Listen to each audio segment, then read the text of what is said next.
This podcast is brought to you by Most Valuable Podcasts, leading the league in podcasting entertainment. Welcome, ladies and gentlemen, boys and girls, children of all ages. This is the Fast Break Podcast. I'm your host, Sean Anderson. Alongside me, as always, is Ricky Widmer. What's up, guys? And Dave Oster. Hey, everybody. And today, we are going to be talking about the Kyrie Irving injury. He's been shut down for the rest of the regular season and postseason. We're going to talk about how it affects the Eastern Conference playoffs, how it affects the Celtics. We got all of our reaction for you coming up in the next topic. Then we have Kawhi Leonard talk. Is Kawhi Leonard going to be a Spur?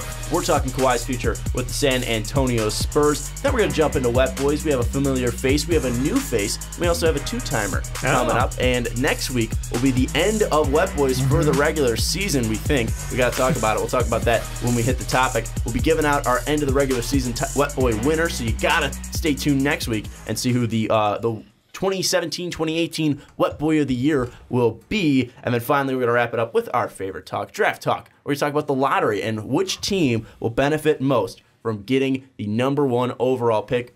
But before we do that, you got to check out mostvaluablepodcast.com. Don't miss any of the new topics from any of our shows over on mostvaluablepodcast.com. We also got Ricky Widmer's full 7-round mock draft coming out. It's going to be coming out in just under a week now? It's going to be the 17th, so whatever crazy, that is. Yeah. So you don't want to miss Ricky's mock draft over on mostvaluablepodcast.com. Also, on mostvaluablepodcast.com, you can find our store. You can buy our t-shirts. If you want to help support this show, rock some MVP merch, you can head over to our shop there. If you want to support this show in a different way, you can check out patreon.com/mostvaluablepodcast. We have a ton of influx of Patreons coming into the Fast Break this week. We got William, a new patron. We also have Patrick's going to be coming over. He used to be on the PTP. Now he's going to be on the Fast Break for the first time. On 420. And then Jake. We also got our board Jake, who's going to come back as well. We think. We haven't talked about him, but we haven't talked to him. I'd be surprised if Jake didn't come on the I have a feeling that he'll be back. Especially with the Sixers jumping into the playoffs, he's probably got something to say. So if you do want to support us, check out patreon.com/mostvaluablepodcast. And the final way, if you don't have the money or you don't have the ability to support us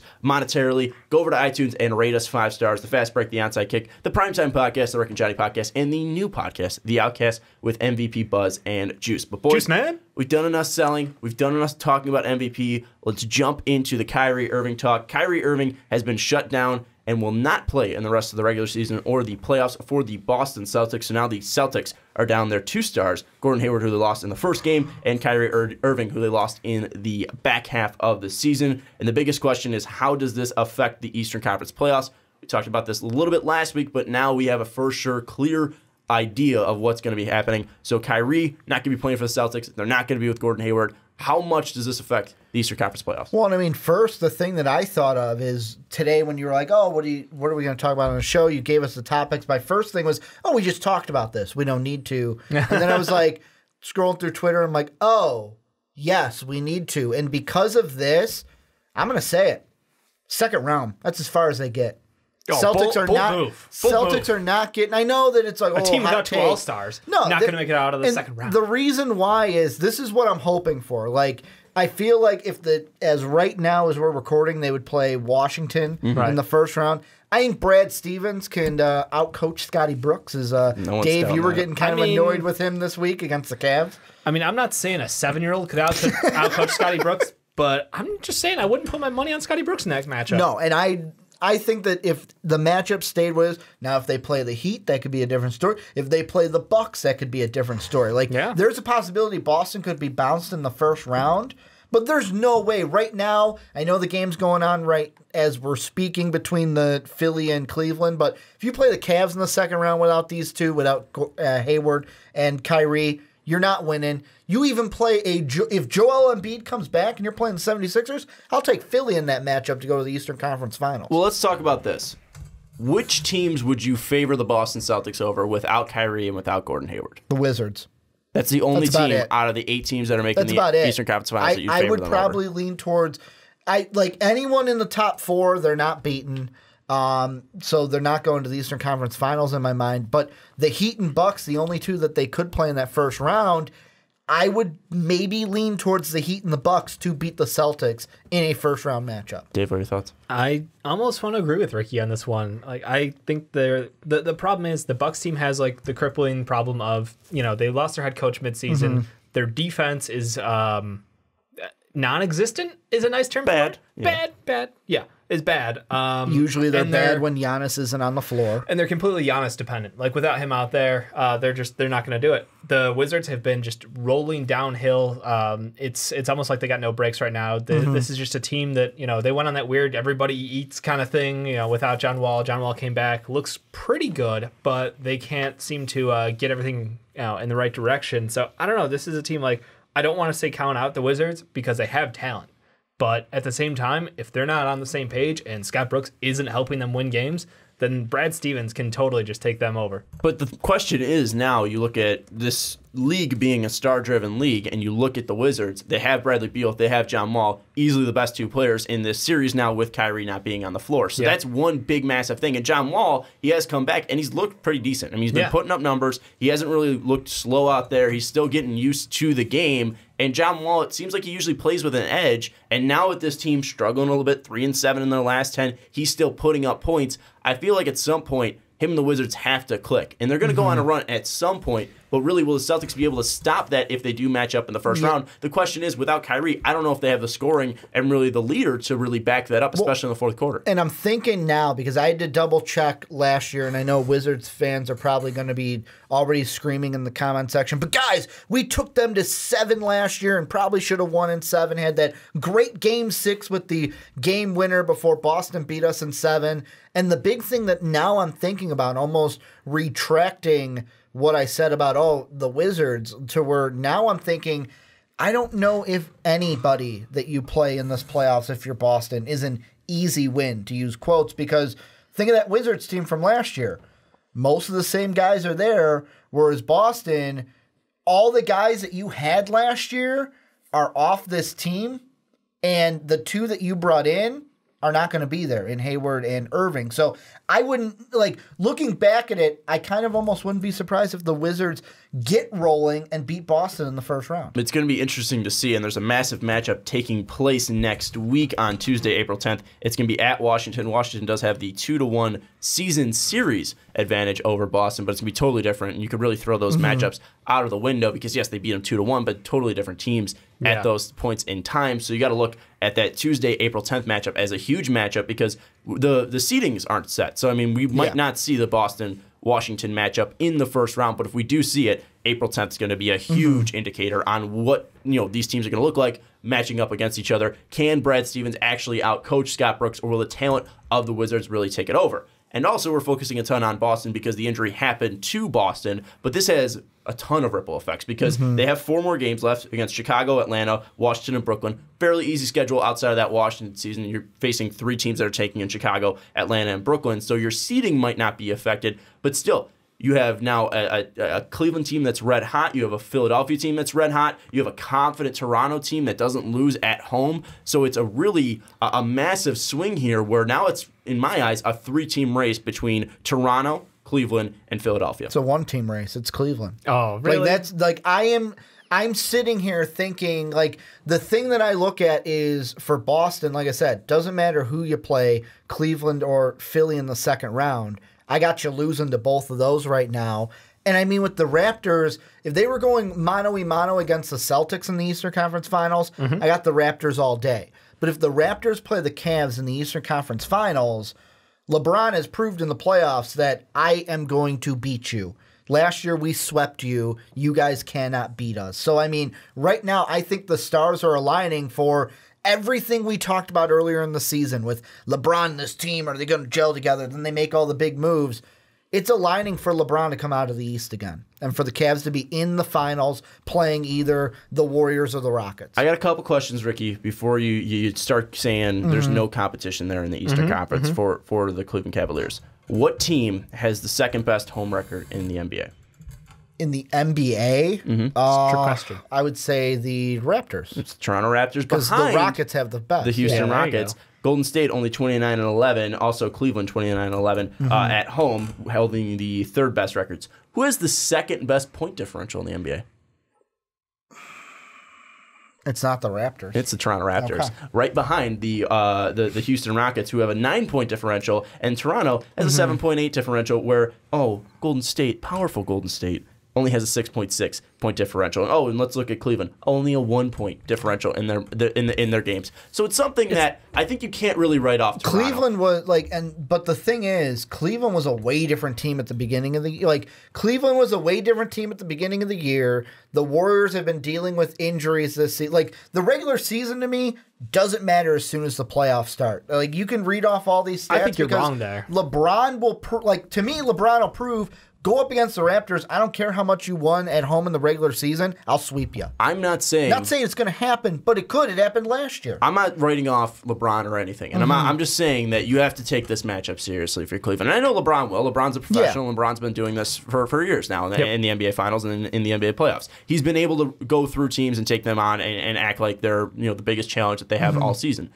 I'm not worried about that. It's just the fact that Toronto is probably one of, if not the most one of the deepest teams in the NBA is what I'm trying to say. And also having that home backing, having that Toronto crowd, I feel like it's something that's going to totally flip. Because you look at Cleveland, Cleveland doesn't even have a set lineup. They're still flipping out their starting lineup. They don't have a certain five that they can go to at the end of the game that they truly trust. You don't know if Tristan Thompson is going to be playing in the playoffs at all. You don't know if J.R. Smith's going to be getting time in the playoffs at all. They might be going to Jose Calderon in late game minutes. We don't know what this rotation is going to look like in Cleveland. Or Toronto, they have a ton of depth and they know who they are. They have an identity. Where Cleveland is just LeBron. So if somehow, some way, you have the ability to stop LeBron James, and I'm looking at OG Anunoby because he's a great defender, he's got a ton of length, and he's got a ton of athleticism. If he is able to somehow pull off what's his name, the DeMarre Carroll or a Kawhi Leonard performance Kurt Heinrich coming off the bench,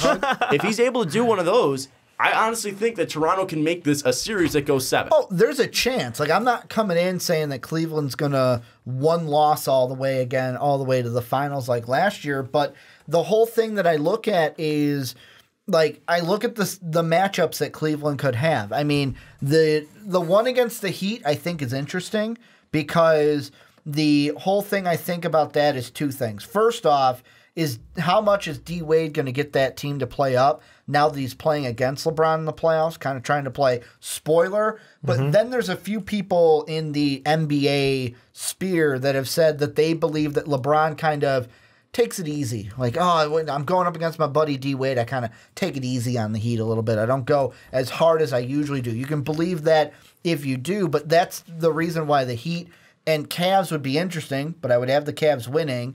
Then, you would have a Boston team without Kyrie and Gordon Hayward. Cleveland gets through them no problem to me with the inexperience that Boston would have where LeBron brings the experience and brings the players up with them. And then it would be, to me, Toronto, Cleveland, where I'm not counting out the Raptors, but history has proven to me that LeBron will get through you one way or another. Well, let's say this. Let's say Cleveland falls. I think that right now we're terrible podcast hosts. 9 seconds left. 9 seconds left. 129, 127 between Philadelphia and Cleveland. So let's say Philadelphia ends up taking that 3 seed, and Toronto and Cleveland ends up matching up in the second round. Now, you look at this, the one reason I'm bringing this up is because Toronto won't have to go through a massive war to get to Cleveland. So they're going to be well-rested. They're going to be super replenished. This bench is going to be super deep. Or will they? The Bucks could be an interesting opponent. I called at the beginning of the year that the Bucks would upset the Raptors in the playoffs. I'm still standing by it. Really? After watching the season, you'd think that they're I'm still going to stand by it right now. I'm looking at the standings, and they probably just changed because the Wizards are now in 8th place, as we're recording this, so it would be Wizards Raptors now. Still a couple games left in the season. I think Milwaukee would be the one team in that lower region to give the Raptors a fight for that first one, to where I would almost be inclined to stay with my prediction and say Bucks in 6. I think it's something where Toronto's too deep, they're too good at home, and you while you have the best player in that matchup with having Giannis, I just don't think the Bucks are enough of a team to really win that game, that series. Where maybe they take a game because Giannis takes over, but I think series-wise, it's going to be Toronto dominating just because they're an actual team out there, and you see that change of them not being the same team. I mean, you see them shooting more threes this year. You see them being super defensive or orientated. This is a team now in Toronto. I think that's one thing that you really don't see on stat sheets. Toronto's winning games, but until you actually watch, this is a different Toronto team than last year. I know Milwaukee almost pulled the upset last year, or they did. I can't almost remember the playoffs. Toronto 1-6. Thank you. It was 2-2, and then I forget last year. I forget last week. It's all a blur. But again, it's something where it totally different teams, a much deeper team, and more of a team unit this year in Toronto. Yeah, but I mean, does that concern you that like they don't have that one? Like DeMar DeRozan has shown it at times he can step up, but the playoff record for DeMar and Kyle Lowry has been just them underperforming time after time again. That's what I was gonna say. I mean, yes, they have a deeper team, and yes, they can trust in those younger guys to fill in, and they can go, different matchup, play different ways. But at the end of the day, like you said, Sean, superstar-driven league. Are you concerned that an underperformance from Kyle Lowry or DeMar DeRozan leads to an opening for Giannis and the Bucks? But one thing is that I'm not worried about the Bucks. I think but Toronto's going to take. I think Toronto's going to sweep in the first round. Oh, okay. I think Toronto's going to roll through. Totally. I think Toronto's a team. Dwayne Casey, I have doubted him for years. I think he's done a fantastic job this year. I think that he's got a different mindset coming into this year. I think that he's got his head on the right way. I think the thing is just in the second round again. If Philly ends up pulling off this win, again, there's still more games that can totally flip the standings. But if it's a second-round matchup between Cleveland and Toronto, it's going to be a fresh Toronto team. And that narrative of DeMar hasn't been able to be a closer or Kyle Lowry hasn't been able to be a closer, I think it's something that DeMar and Kyle Lowry are just aging. And they're getting smarter, and they're realizing that the window's closing. And then this is their best shot to take down LeBron James. If they're able to slow down LeBron and just or let LeBron beat him and shut down everybody else, I honestly think Toronto has a great shot in the second round to take them to 7 and possibly win. So, and this is the question I'm going to ask you. We'll still stay with Toronto-Milwaukee in the first round. You're thinking that Toronto-Milwaukee will be a shorter series than Cleveland-Miami? No, I think they'll both go to 4. Then what's the whole thing about rest if they're because both? LeBron's going to play 40 minutes. The times they've matched up prior was Eastern Conference Finals. So Toronto had to go through wars against Boston. They had to go through wars. Well, I mean, last year they met in the second round.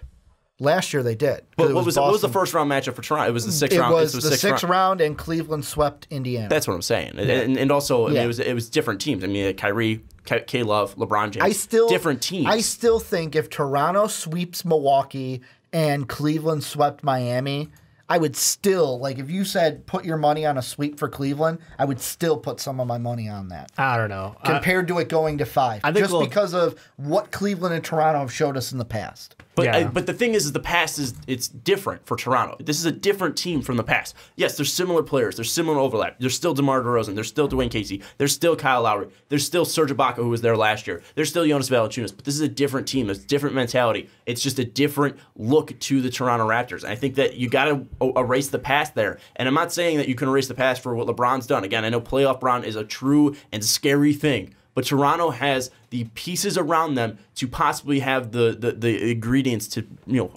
cook up a final upset of LeBron James and the Cleveland Cavaliers and possibly knock out and have the final Horcrux or whatever to get rid of LeBron James from going to the NBA Finals. I honestly think that Toronto have the pieces engaged to be the only team that can take out LeBron James in the Eastern Conference side. I think that's the only team that has the ability to do it. If they meet in the second round, I don't highly favor Toronto, but I would favor Toronto to win in 7.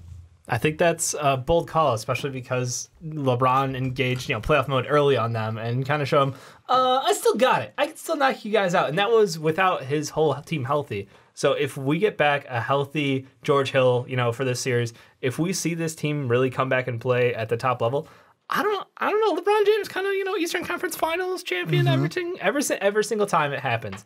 It just turns into that mode for him. And like we said, it's a different team than the regular season started with for LeBron.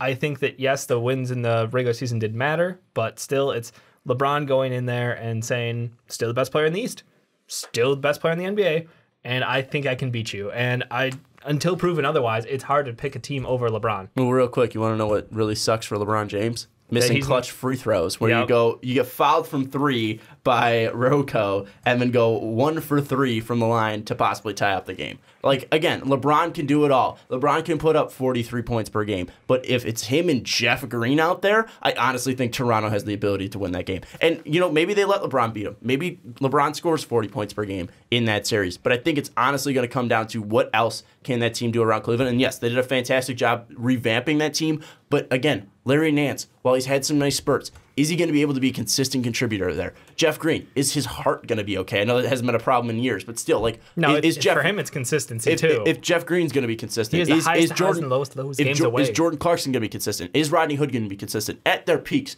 they're all great players. But when are these guys going to be consistent? Kyle Korver, a great example of that. Kyle Korver can have games and weeks where he just doesn't miss from three, and then there's games where he's just a liability on defense, and he's not even worth playing. Liability on defense every game. That's always. But he is coming off of But I'm saying he's just a liability on defense, and that's all he is when he's on the floor, and he's missing shots. You want me to impersonate Kyle Korver on defense? I mean, he has a little hustle to him still. He's not awful, but I mean, he is coming back after death of a relative, so he's easing his way back into the games. I think he'll be in playoff form shortly. But I'm saying even last year he wasn't coming off a death of a relative, and he was still hot and cold from three in the playoffs. It's just something where and K-Love. I mean, I love K-Love to death, but again, he's not consistently healthy. And if there's one bad fall, K-Love might be out, and you're just you're thinning out that team. I'm just saying, I think Toronto has the ability to really give Cleveland hell. And we're not even mentioning the 76ers. When Joe comes back, this could be a team that possibly even takes out the Cavs. They just did it tonight without Joe. And the one thing that I think of is, before I give my tidbit on the 76ers, the thing when it comes to Toronto-Cleveland, would I be upset if Toronto won? No, I would actually like it, because that would mean, in my mind, if they lost in the second round to Toronto, LeBron's not coming back to Cleveland. He's gone. He's going somewhere. I don't care where you want him to go. The narrative has been written. He's going, when they lose in the second round. And with Philadelphia, I think that they could be one of the biggest benefactors from Boston's injury, because now with the win tonight, you get tied with Cleveland. You get a better chance to get that third seed. You get the better chance. Right now you have the third seed, so you're in that. And I would actually, with Philadelphia and how just their season has been and how their attitude has been, if they're the 3 seed, I would almost be inclined to automatically put them in the Eastern Conference Finals. And then even with a series against maybe Toronto or Cleveland, taking them mano-a-mano to maybe get to the finals, but I wouldn't go that far right away. Let's just hold the phone real quick. Let's just imagine the Philadelphia 76ers make it to the NBA Finals. It's insane. The fact that we're saying that is utterly ridiculous. Colin Cowherd just laughing at the fact that they might win 40 games this year. The team that started the tank, and we look at all of these teams right now, 10 teams in the NBA just completely riddling their seasons, just trotting out G-Leaguers out there, just terrible teams. And this Philadelphia 76er team was the first innovator of it, and now they've turned it around, and they have the opportunity. They have the top 3 percentage to make it to the NBA Finals out of the Eastern Conference. It's absolutely crazy to say. That's the only reason why in my heart I don't want Philly anywhere near the finals. Ever. Why? Almost. Because to me, it all comes down to the principle of... He wants to be the first tank team to get it there. Well, no, it's not even... I hate tanking in general. But the damage is done. No, I get that. They're past their TTP, whatever they want to say. But the thing I hate is putting your fans through that. We're just going to be bad. We're going to do... I don't want that. That's not what I want, because that's not good for the entire league. I know that's a different discussion, but that's why a little part of me doesn't even want Philly anywhere near the finals, because by getting to the finals, winning the finals, that would be rewarding that kind of behavior. Well, Ricky, right now I got news to break to you. 9 teams then are 10 teams if you're including Philly are discounted from ever winning the NBA Finals then, because that means the Atlanta Hawks are currently tanking, the Orlando Magic, Brooklyn Nets, New York Knicks, Chicago Bulls. Well, the Bulls we can't get a tank right. The Phoenix Suns, Memphis Grizzlies, Dallas Mavericks, and Sacramento Kings are automatically erased from ever winning an NBA Finals because they've tanked once. I was gonna say, Sean, you were wrong. They didn't invent the tank. They're just the first to come out publicly and say we're doing it because we think it's beneficial. I know, but that didn't even it wasn't even an official statement. It was just people are interpreting Sam Hinkie's words. I'm not saying they were the first to tank, but just they were the first to publicly do it right. Yeah, they did it right. I would say other teams have done it right. Think about it. They're not the first, but to be fair, they are the publicly, they're the face of tanking at this point in the NBA. And there's no going back. That's why I'm saying, the genie's out of the bottle. you can't just say, like, no, their success means other teams will do this. Other teams have been doing it forever quietly. They just haven't been successful at it. Do you know how many years the Phoenix Suns have sucked in a row but haven't gotten that number one pick? They get guys in between, early picks, maybe like 3, 4, 5. They pick up Dev Book a little later. But, like, the whole point is that's how the NBA set up their rules, was you're going to get players, better chance at better players by being a bad team. It's not any new rule changes. It's nothing new. It's just the fact that teams acknowledge that the best way to rebuild our team. That doesn't guarantee you a first overall pick. Because the Bulls, we just missed the playoffs. Get Derrick Rose. But one thing, and you're right about like I said, that. A better chance. Yeah. I'm not saying guarantees. But one thing with that is, and you were talking about the Phoenix Suns and their history of doing it, but usually it typically happened, once 20 games happened. Now we're going to be tanking. But, like, even coming into this year, it felt like teams were already tanking. It already felt like Phoenix was tanking. It already felt like Atlanta was tanking. Yeah, it felt like Chicago was tanking as well. Like, there were teams that just automatically came in this year, and Philly was one of them back in the day. They were coming in and just saying, all right, we're tanking. We're throwing away the season pretty much. That's one of the interesting things is I totally understand the premise of tanking, but the one thing that kind of goes unlooked in teams that are tanking is they're giving young guys a chance to play and to prove it who normally wouldn't get the playing time, who normally wouldn't be on an NBA roster. That way you can discover talent. Like, are you telling me that someone like Rocco, a guy who got dropped from the Mavs to the D-League, then over to the Sixers D-League, and then, up to the main roster, like, guys like him wouldn't be NBA players right now if this didn't happen. Look at the Nets team. The Nets team is basically a bunch of rejects from other teams, and they've turned that into a pretty good roster to move forward with their setup. So I just think that it's an opportunity. It's like it goes away from paying older players who are known commodities just to drag out and be like, we competed for a chance and we're in NBA purgatory. Yeah, and Spencer Dinwiddie on the Nets is making a name for himself right now doing the same thing. But one thing with Rocco, now he's going from exactly what you said to a starter on possibly, if they make it to the NBA Finals, a starter on the NBA Finals team, which is absolutely crazy. Again, it's insane to say that, looking at the Celtics and where they started at the start of the year, being possibly the team that could possibly take down LeBron James, suffering and going through these terrible injuries to Kyrie, to Gordon Hayward. Their guys have been banged up throughout the season as well. To now, looking at the 76ers possibly being the team that represents the Eastern Conference in the NBA Finals. It's absolutely crazy to say. If you guys had to look at the Eastern Conference Finals in the next week, how do you think everything's going to shape out? Do you think there's going to be a ton of teams that are moving around, or do you think that what we see now, where Toronto's 1, Boston's 2, Philadelphia's 3, Cleveland's 4, Indiana is 5, Miami's 6, Milwaukee is 7, and Washington's 8. Where do you think that's going to all play out and land? I wouldn't be surprised if it stays the same. And the reason being is Philly's got an easy schedule. I believe Milwaukee's got an easy schedule as well. And they're now ahead of the two teams that they needed to be ahead of. If it ended like it is right now, I would be excited for I'd be excited for the playoffs, but I would know kind of WWE style that, Cleveland's probably going to go all the way through and make it to the finals. David? I don't know. I think if it lands the way it does, we get some of the best matchups because you look at that, start off with Philly going against the one team that Hassan Whiteside plays up for. So we get the best matchup. Unfortunately, Joel Embiid won't be out there for the early games, but there's a chance he could come back if it's a long series. The Wizards, Raptors could be like, you get the best backcourt in the East going 1-1 there. I don't know. I think that all the way across, I'm happy with the matchups. Honestly, the only thing that is disappointing is the Boston Celtics, the team we started with.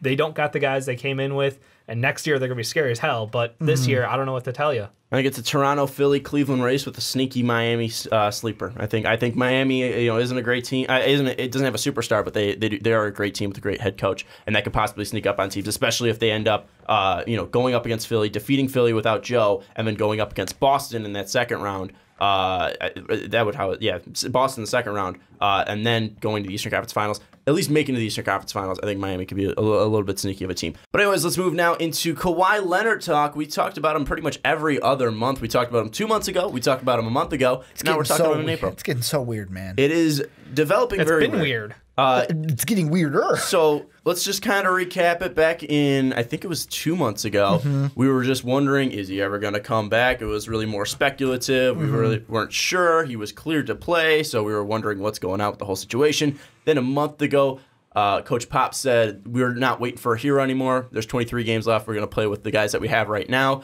And then there was more talks that, hey, he's getting close to playing. Hey, he's going to start practicing with the team. And then he goes to New York, and now stuff out with Steven Jackson saying that Tony Parker and Manu Ginobili were calling him out. There's a players-only meeting going on. Kawhi still hasn't come back. They were targeting a couple of games for him, and now there's no news going out. So this whole Kawhi Spurs situation is just a complete mess, a complete train wreck. And now San Antonio isn't for sure a lock to make the playoffs. So let's take all of this in and just focus in on Kawhi Leonard.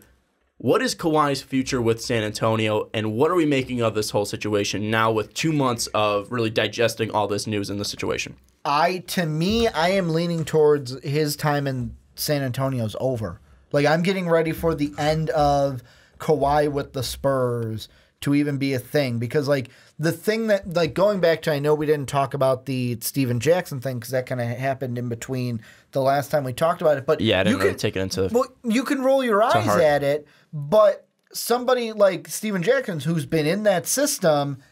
For a year. But like being in there, you kind of like a team like the Spurs.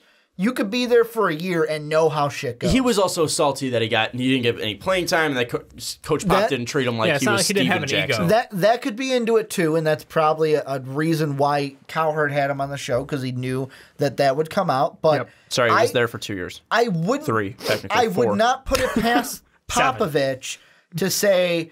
First off, for Tony Parker and Manu Ginobili to be loyal to Popovich because of the career that they've had together.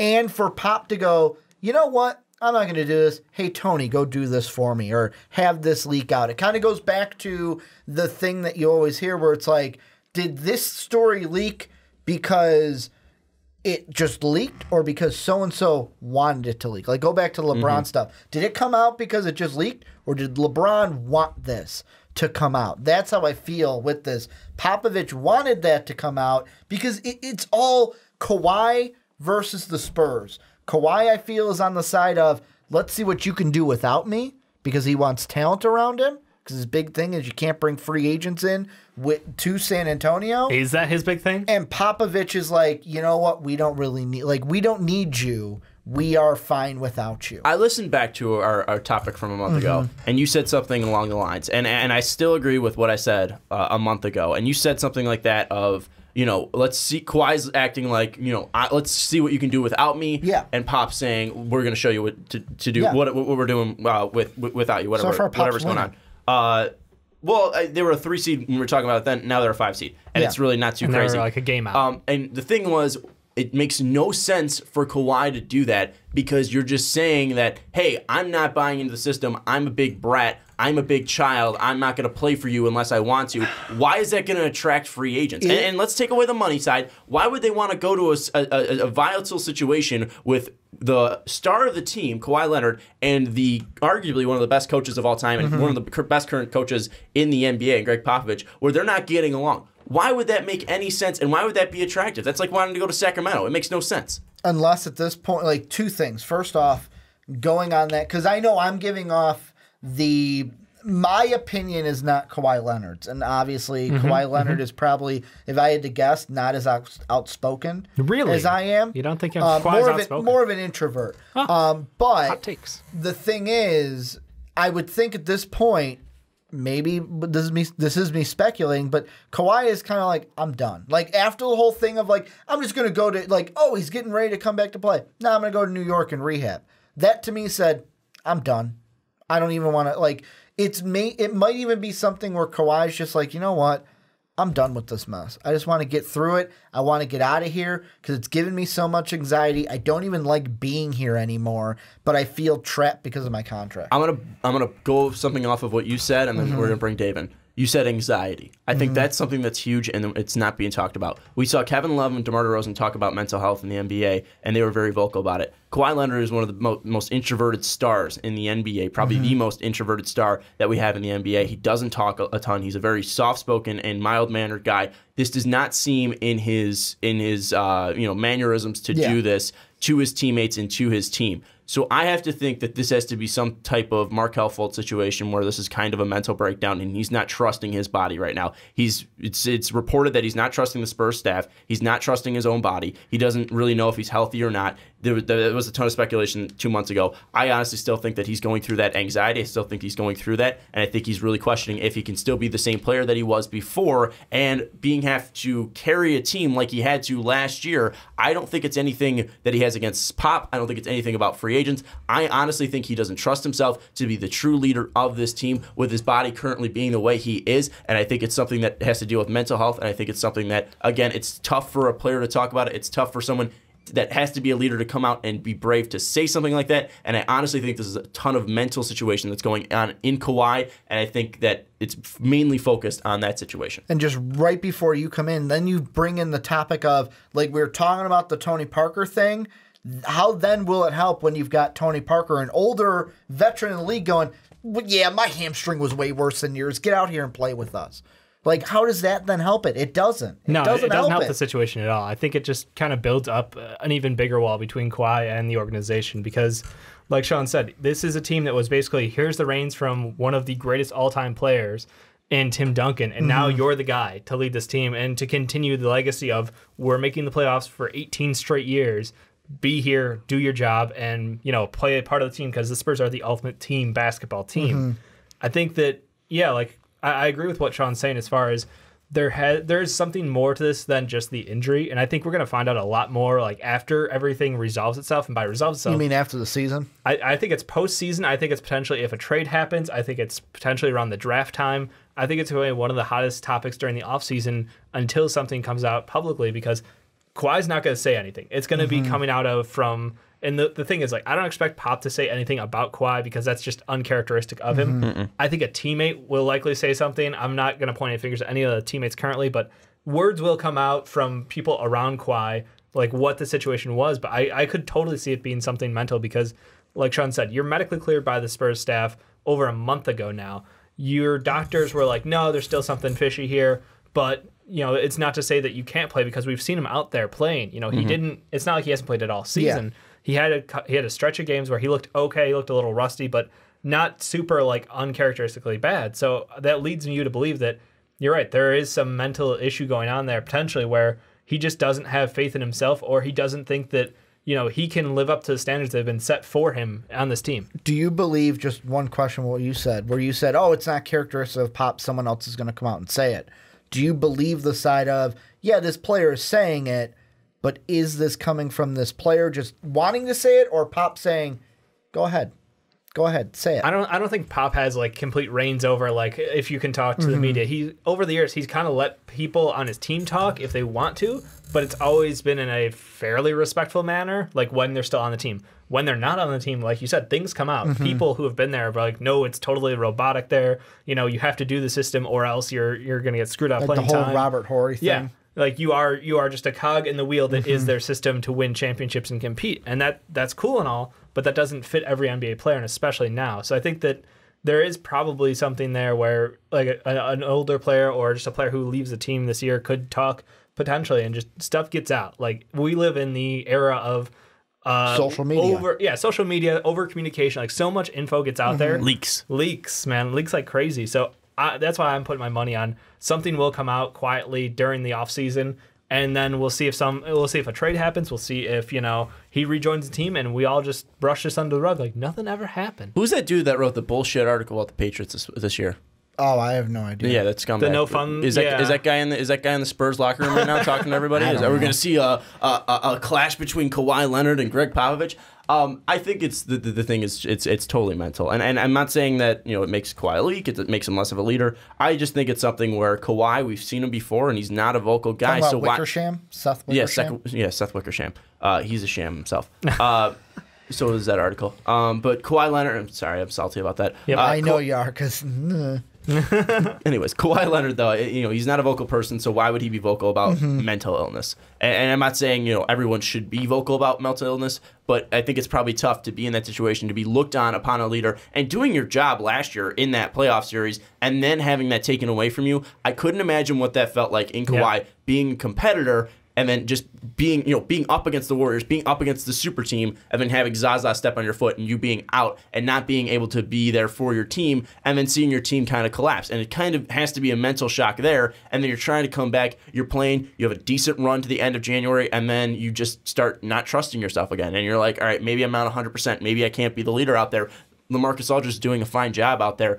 I think that, probably somewhere Kawhi feels healthy one day, and then he takes a weird step one day, and he's just like, oh, I'm not okay. I honestly think it's all in his head, and I think it's something that needs to happen during the offseason. Like you mentioned, Dave, I think it's got to be a talk between Greg Popovich and Kawhi Leonard. I think he needs to talk to his team, and I think it needs to be addressed to his team. I think the San Antonio Spurs need to shut down the leaks. I think the thing is that you need to really, in a situation like this, especially if you're dealing with something that is mental health related, you cannot let this leak out. Because if Kawhi doesn't want to share this personal information, he does not need to share. What Kevin Love and DeMar DeRozan did by being vocal about it is great. It sets a great, awesome example for kids that are going through that look up to these players. But if Kawhi Leonard isn't comfortable sharing it, he doesn't need to be comfortable sharing it. And again, we are speculating right now, but I think that's probably the best thing to do is to speculate, because one makes Kawhi Leonard look like a crazy, off-the-wire bad boy who is going to not play until he gets his way, and the other one makes him look like someone who's suffering from a mental illness, which, again, is nothing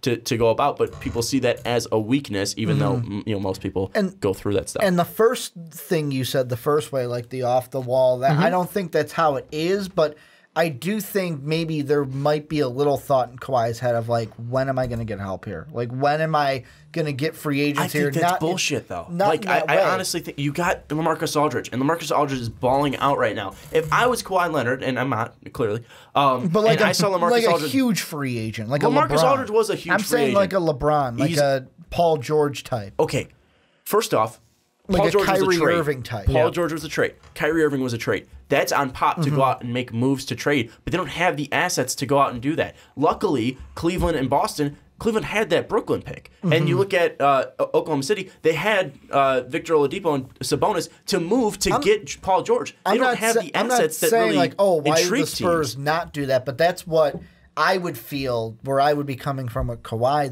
The big thing I think this revolves around is trust.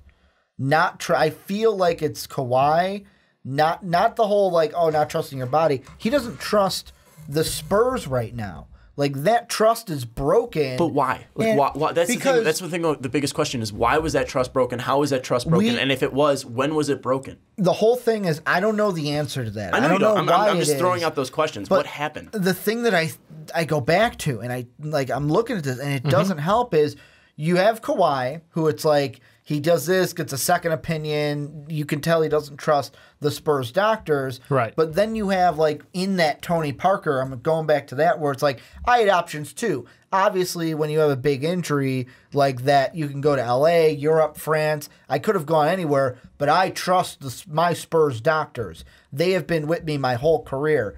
I didn't take 2 weeks to go through options. For me, it was a no-brainer because I like to feel we have the best medical staff in the world.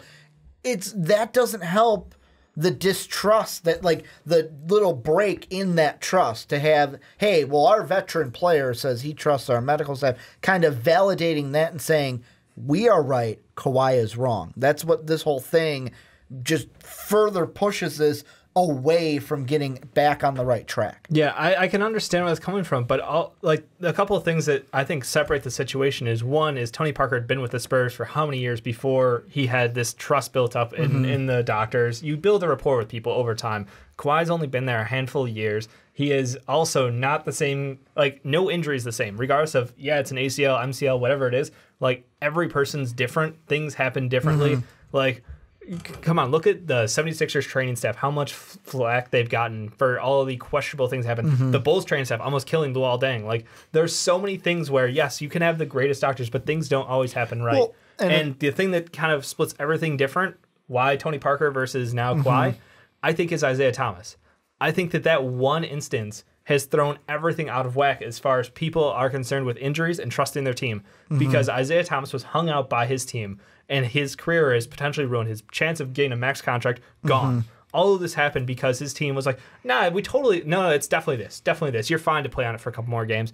and he just made it worse and worse. And now we see at the end of this year where he's taken off from his team to go have another surgery to try to get himself back into playing shape again. I think Kawhi is a smart guy who understands that just because the team is telling you something doesn't mean that that's what the truth is. Because guess what? To that team, you're just an asset. You're just someone on that team who's there to make them money.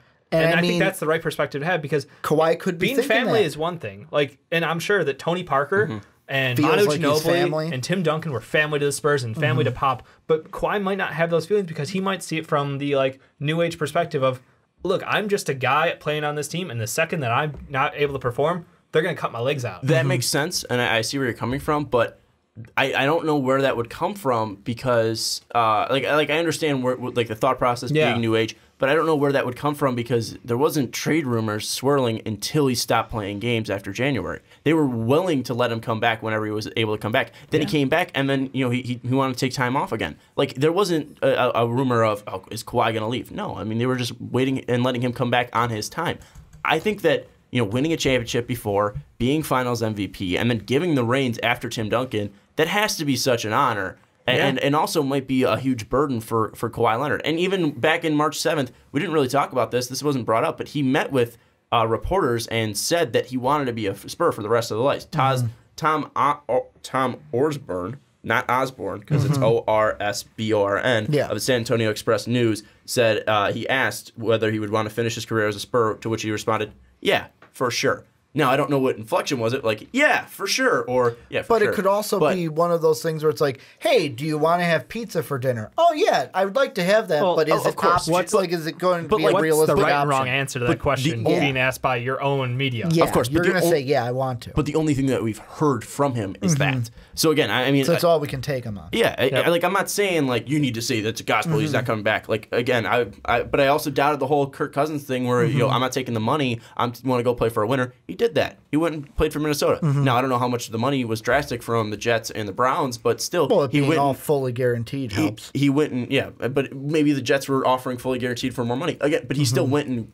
played for a winner. I thought it was a ton of BS. Again, they might be, putting a spin on it because you're being asked by the media, but also you got to at least take some of these guys for word. And I don't think Kawhi is known as a liar. So I think if we're looking at all of this, I think it's just got to be a ton of mental situation going on with Kawhi. And I think that it possibly could be repaired, but if Kawhi's not willing to talk about it and he's not willing to open up to anybody on the Spurs staff about what he's going through, or if he's going through anything, because again, this is all speculation, then this is not going to get resolved, and Kawhi will most likely be moved if he's not going to open up and talk about what he's going through, if he is actually going through something. If he's being a drama queen and just wants to sit out because he's not getting the help, then yeah, he's getting his ass traded for sure. But if he's going through a mental instability phase and he's not mentally stable, he's got to come out and talk to somebody about that if he actually does want to be a Spur for the rest of his life. Well, and part of me feels like this is the main thing of this is the Spur, like, I'm not attacking the Spurs organization when I say this, but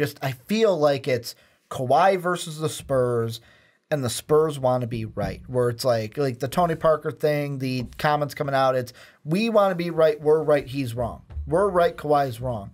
And you don't really get that on the other side. Like, Kawhi's not coming out trying to be like, I'm right, they're wrong. Well, hold on. We haven't heard the Spurs say Kawhi's wrong. No, been supportive the whole time. Spurs just said the Spurs have been supportive, but it's all been like a, kind of like we said, like, oh, he's going to come back. But, like, the big thing that I am going back to is when you have players make comments where it's like, we're right, he's wrong.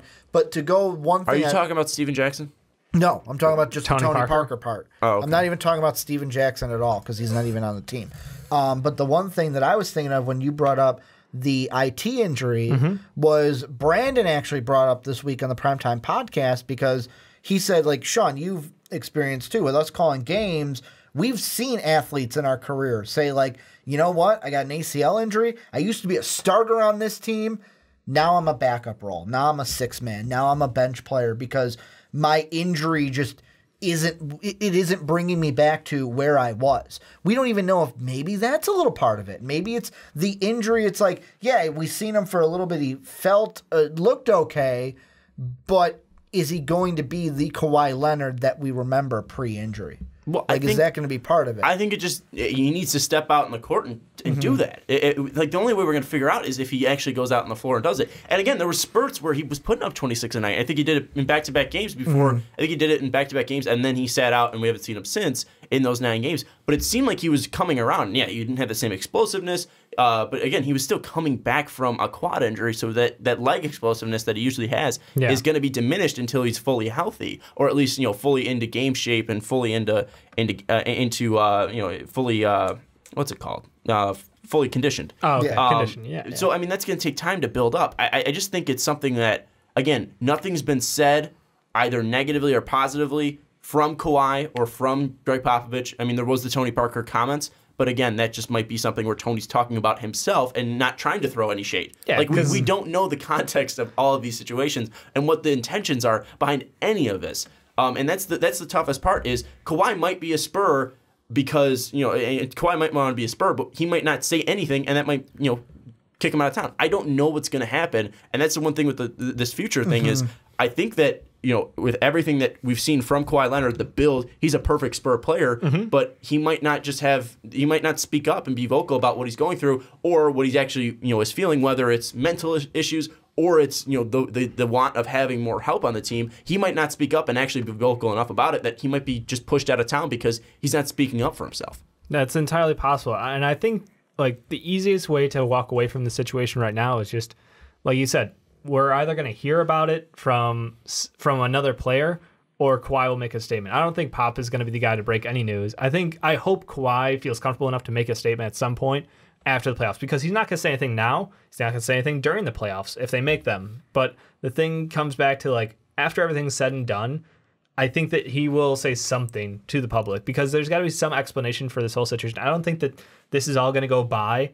And at the end of the day, we're just going to be like, so what happened to that season? I think it's a Markelle Fultz situation. Look, we didn't hear anything for those past 68 games. He was injured. That's all we knew. We saw him warming up. We saw him practicing. We saw him with an ugly jumper. Then we saw him hitting half-court shots backwards and drilling them. Yeah. Look, we didn't know what was going on with Markelle Fultz. We didn't know where he was. And then Brett Brown came out and said, oh, he's playing in the starting lineup. Or he's playing and he's going to be coming off the bench. He's going to play in 15 minutes. You're just like, where did that come from? And, Brett Brown comes out and he's saying he's so proud about him. I think there's got to be, at some point, there either has been a dialogue about what Kawhi is going through, and the Spurs are understanding, and that's why we haven't seen massive leaks come out or massive trade rumors come out. There's been a little leaks about, teams are prepping packages for that, but maybe that's just because teams are like, all right, we don't know what's going on, so why not throw it out there if there is something going on? So I think the biggest thing is just that I think the biggest thing that's going to happen is either if Kawhi does come back for the playoffs, then this is all going to be written off, and Kawhi's going to be a Spur for the next 15 years, or we're going to need to see something like Dave said in the postseason, either from the Spurs with a joint statement from Kawhi and the Spurs, or postseason, either a joint statement from Kawhi and the Spurs or from Kawhi himself. One thing that I'm thinking is, let's say it's not that, and he ends up going to a different team because. At this point, it's what team could he go to? Buzz and Juice on the Outcast talked about could the Bulls trade for him? Could they get Kawhi Leonard? I saw a thing, I'm looking at it right now, of Colin Cowherd said if LeBron doesn't land in L.A., Kawhi Leonard and Paul George would be a really nice combo with the trio that they have. If he doesn't, and he does end up not being a Spur for life, where does he go? Well, I had 6 minutes to talk about that. I was leaving the 6 minutes for us. So thank you for taking us to that spot. Thinking of. The one thing that I mentioned back into the podcast a month ago, he's worth a top 5 pick. He's worth these team tanking. Let's look at the top 10 at least. What team isn't really tanking and just got there because of a trade?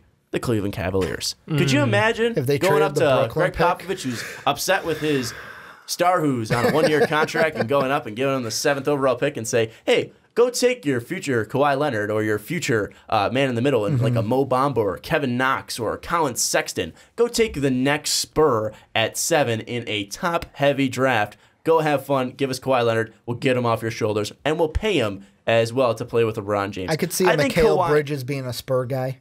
Damn right. Yeah. I think that Kawhi Leonard and Cleveland could be a nice pairing with LeBron James. Yeah, that would just be scary. It'd be stupid. That's a problem. Is like we've gotten to the point where that's trade not machine. Even unreasonable. Trade machine. Ricky's going trade machine. Bust out the tinfoil. Tristan Thompson. No, that's for the last segment. It's Tristan Thompson in the 7th. I mean, I feel like they'd have to throw a little more love in there, but regardless, I think. But if Kawhi sits out another season, why not trade him? If he's not going to play for you, that's the understanding, why not trade him? If we're assuming that Kawhi's just not playing for the Spurs and he will come back healthy and be fine, then yes, you need to give more than that. Like that's the problem. Is Kawhi Leonard is such he was literally the best two-way player in the NBA without a doubt. Like you there's no way you get equal value, but having to eat Tristan Thompson's contract plus a the pick, I think they're gonna have to sweeten that deal a little bit. I think regardless, like Kawhi leaving is just a shift in power in the NBA. Mm-hmm. Rodney Hood's contract's gonna be over, so you can't trade him. Son of a bitch. Yeah, Tristan for Kawhi would work. But what else would you want to sweeten the deal? Jordan, the 7th and a future first. Yeah, you'd probably have to give up 2 picks. Look at Paul George. Let's look at the Paul George trade. Expiring contract, one of the best two-way players in the NBA. What'd they get? Victor Oladipo, Sabonis, and did they get a first? I can't remember. I think they got the Bulls second. But the thing is, the Bulls second. Well, technically Kawhi's would be expiring because he's got an option, but he denied and take more money. Absolutely would. So it's a 1-year deal. It's a very similar situation. And basically, their only other lottery pick would be Zizic. And I don't know the odds on them giving up that. Or actually, he wasn't even lottery. He was just a pick from, Yeah, he was like 22nd. Yeah. So non-lottery, but still. Like, they don't have a lot of trade pieces on that team because of just the way the contracts are set up. CD? That's a Spur pick right there. I don't know. Maybe throw in CD. Right? Can you imagine slow-mo and CD on the same team? You're not going to need a small forward. Hot take here. Put in Kawhi Leonard. I'll tell you the one guy that doesn't fit in with the Spurs, J.R. Smith. Damn right. I'll tell you, that's one guy who's not getting traded. I'd also love to see J.R. Smith on the Spurs uniform. Be awesome.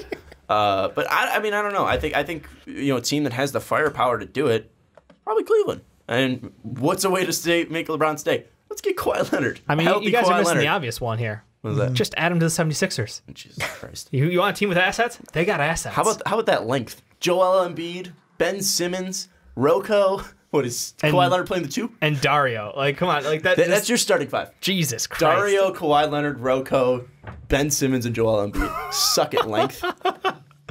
Yeah, they make the Bucks look short. Yeah. It'd be pretty awesome. That's incredible. I got one more for you. Well, hold on. I'm still talking about 76ers because I mean, like that's one a thing legit team because they have money to burn. They do. And they have assets coming out their ass. But it's are they going to go after LeBron? Why not both? Do they have the money for both? Yes. No, I'm seriously. Well, because they're gonna lose JJ's $20 million, and Amir Johnson's $12, so that's $32 million right there.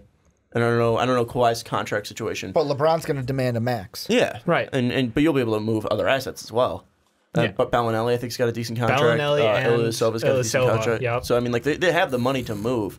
And I think it's definitely worth it to get Kawhi Leonard and LeBron James. But like again, what would that lineup look like? Because that's a ton of big guys. Like I don't know what who's coming off the bench. Dario's the 6th man, right? And then Dario would be a 6th man. Fultz would be off. Fultz might be starting next year. Who knows? I mean, the way this offseason goes, like you could have him run the 2. Yeah, so it'd be Ben at the 1, Fultz at the 2, Bron at the 3, Kawhi at the 4, JoJo at the 5. I mean, that's disgusting. I might put Rocco over Fultz, then have Fultz run the bench. That him and Dario together would be pretty sweet. But also, LeBron's playing 40 minutes. So I mean LeBron could just run. He doesn't have to. LeBron could just run the bench. He doesn't have to. That's the whole point. Who would be the point guard? Who would be the point forward? Would it be LeBron or Ben Simmons? It's Ben Simmons. LeBron might be better than Ben Simmons. At least Ben Simmons is a better passer, I think, than LeBron James. Who's stronger or quicker though? LeBron James is stronger. Ben Simmons quicker at this point in their careers, respectfully. But regardless, they have the ridiculous possibility of just doing something ugly and just twisting the NBA. Like this Kawhi Leonard thing could just break open the NBA. Like it's levels of like Kevin Durant to the Warriors, bad for the NBA at times. Ricky, who's the team? Okay, I got 2. Okay. First one would be a Clipper trade. I know Western Conference might be Kawhi Leonard for Tobias, and the Clippers give up their 2 firsts. That's 11th and 12th right now. 11th, right 13th, now, they would be 11 and 12, or 12 and 13. Okay, it's not the worst. So you get the 12 to 13. Tobias would be expiring. Kawhi would basically be possibly like Colin Sexton there and Robert Williams if Colin Sexton falls. The only other one that I could think of, and this team would have to hang on to their Phoenix. God damn it! You got Brandon Knight and then their 2 late picks. Horrible. No, they would not take that deal. Brandon Knight's a bum. And could you imagine if they would be able to get Kawhi Leonard, then keep the number 1 overall pick and like draft a DeAndre Ayton? How about this? Marquise Chris in the first and the 15th, 16th. Because they already have DeJounte Murray, so why not? That could work too. I was just saying Brandon Knight because the contract is there. Yeah, but he's also, yeah, like that's I mean, the Suns are trying to get rid of him. Well, you could attach like Tyson Chandler's contract. The problem is Chris is only $3 million. Okay, attach Tyson Chandler's contract. Tyson's expiring, isn't he? Is he? I thought he's got 1 more year. No, left. he's got 1 year after 1 year? that. Okay. So signed a 3-year, $36 million. Tyson, Chris, and then the... And they love old big men, so why not? So you're saying Tyson Chandler's Chris, a Spur too. Tyson, Chris, and then the 16-17. Yeah. That's what you're saying. Yeah, why not? Could you imagine that? And then they get DeAndre Ayton, number 1 overall, and Kawhi Leonard. He's not going to the Spurs. Yeah, because he's already on the Spurs. Yeah. He's not going to the Suns. Like I think that the Clippers were my serious one. You know, the interesting thing I heard come out was like someone tried to attach him wanting to leave the Spurs because of his shoe contract and needing to go to a bigger because he's under Jordan, I think. Is he? Yeah. I want to say that was the rumor. That's like the quietest. And that's shoe the thing contract. is like. Because he gets no media attention because he's in San Antonio, it was like go find a bigger market. He was also the quietest guy. Like I swear, that was it was March 4th. He's in talks with the Jordan brand. Yeah, it was go get yourself a bigger media. Yeah. Slice of the pie. Okay. How about this? Stalled. What team did we talk about last week? The Hornets. No. The Rockets. No. Keep guessing. The Knicks. Yeah, there we go. We talked about the Mecca. New York. What position did we talk about? They need a small forward, and they're going to have a top 10 pick. Who plays small forward? Kawhi Leonard. Yeah, he might. That'd be interesting, huh? He could fit out there, I guess. Some Trey Burke, Tim Hardaway Jr. I mean, Kawhi Leonard, I don't know. KP, I don't know. Cantor lineup? From the comment section, Frank's not the future, man. We got to just stop talking Frank. Oh, I forgot about Let's start talking Trey Burke. Trey Burke, the future point guard. Yes, someone said that. I love that comment. Yes. Anyways, final thoughts. What's the future for Kawhi Leonard in San Antonio? Dave? I think he's going to stay a Spur. I think, like you said, this is going to roll over. And just nothing's going to come out. Ricky. Just to be fun, I'm going to say him and PG-13 in L.A. Ooh. Just to say it. Oh, God, I hate that. It's so stupid. Because LeBron's going to Philly. Real quick, Colin Cowherd doesn't even fucking watch basketball. That motherfucker sits on his couch after every single show. I'll put it this way. He's not going to be a Spur. I don't know where. He just strokes his ego. That guy's a bum. He doesn't watch sports. 7.0. He talks to his scouts. He talks to his insiders. He just talks to Skip Bayless and puts it in a different piece of shit Chris box. Broussard. Don't forget about Broussard. Yeah, and that bum who's not super trustworthy anyway. Ridiculous. Cowherd can suck one. He's either going to Cleveland or staying in San Antonio. It depends on if he actually talks to the Spurs about what he's going through, if he's going through anything. So Jake takes 76ers. But I think it's mental issues that he's suffering from. Also, Colin, you're entertaining, but I just like throwing shots. But let's move on into Kawhi, into one of our favorite segments. We already talked, Kyrie before. We've talked Kawhi, I think, for 2 straight months now. We do this every single week. This is our Wet Boys segment. We have a counter going through how many times a player has made a Wet Boy appearance, a Wet Boy nomination, a Wet Boy, what would we call it? A counter. A counter. But becoming a Wet Boy. It's a nomination. Nomination means that you're nominated for it. Doesn't mean you won the award. But how many nominations do you get? The most nominations get you the award. I don't know if that's... Like, every week is its own Wet award, Boy I feel of the Week award? Honors? I think it's the most week. Wet Boy honors? Okay, I like honors better. That sounds really official. Yeah. So, we go through every week and give some player, one player each, an honor of being a Wet Boy. We bestow them the honor of being a Wet Boy. So if they had a crazy great week, if they did something miraculous, if they hit a certain milestone, if they just absolutely popped off, we give them a Wet Boy honor. So we usually go Ricky, Dave, then me. So let's start off with Mr. Ricky Widmer, and you have a familiar face. Well, I mean, mine is boring, and it's LeBron James. And it's one of those things where coming into this, I'm like, I'm not going to give it to LeBron James. And I'm like, ooh, Brody had a good week, so-and-so. Could I give it to Laurie? Part of me was like, can I try to give it to Fellatio in one way? And then I'm like, no, got to give it to LeBron. The king went off, triple-double for the entire week. He now has 6. You want to clarify that statement a little? Isn't it Felicio? Felicio, yeah. Not Fellatio? Yeah, I know how I said it. Just rolling right with it, Sean. Rolling right with it. We're doing it live. But LeBron, again, the king of the Wet Boys. Now he's just a rotating hot potato. I believe he's up to 6, if you updated that. Is it? Yeah, 6. He's up to 6 now. I updated it. So, I'm trying to find LaMarcus. I think LaMarcus might be his first. Yeah, LeBron. I was going to get to that. Spoiler. Yeah, so way to go, Ricky. But LeBron Usually James. I do that. LeBron James is now the leader leader in the clubhouse in the Wet Boy honors. He now has 6. In second place, we have AD. And at 3, we have Joel Embiid and James Harden with 3 honors. But Dave, you do have a familiar face. He's making a second appearance. Who you got this week? I might have one Victor Oladipo. He has been amazing. Two-way player. This has been an awesome year for him. Let's just be honest. Like, the whole year has been impressive, carrying this Indiana Pacers team to a better record than anyone expected. But this past week, he dropped 25, 9 assists, 4 steals. Like, as an average. That's incredible. It's absolutely incredible. Shooting efficiently from the outside as well. 48% from 3, 57 overall. I mean, he has really exceeded all expectations, I think, as far as anyone's concerned. He came back home. Like you said, it feels like home. He played college in Indiana, sure. Now he's playing pro ball in Indiana. And he looks like probably the best draft pick outside of Giannis from that draft class. Yeah, he's sort of saving that. Yeah, I mean, you look at that top, 10, it's just brutal. With Anthony Bennett 1, and then you were looking at Depot, especially with his career at the Magic, and you're like, well, what is he actually going to be? Then he gets traded to the Thunder, and we're like, oh, Jesus Christ, that's not a good fit with Westbrook. But now he's finally really finding his mojo out in Indiana. He just need to return home, like Ricky said. And one guy who's found his mojo this year and hasn't gotten the love, at least from us, is a first-time Wet Boy, as Ricky already spoiled. It's LaMarcus Aldridge. Been carrying this Spurs team.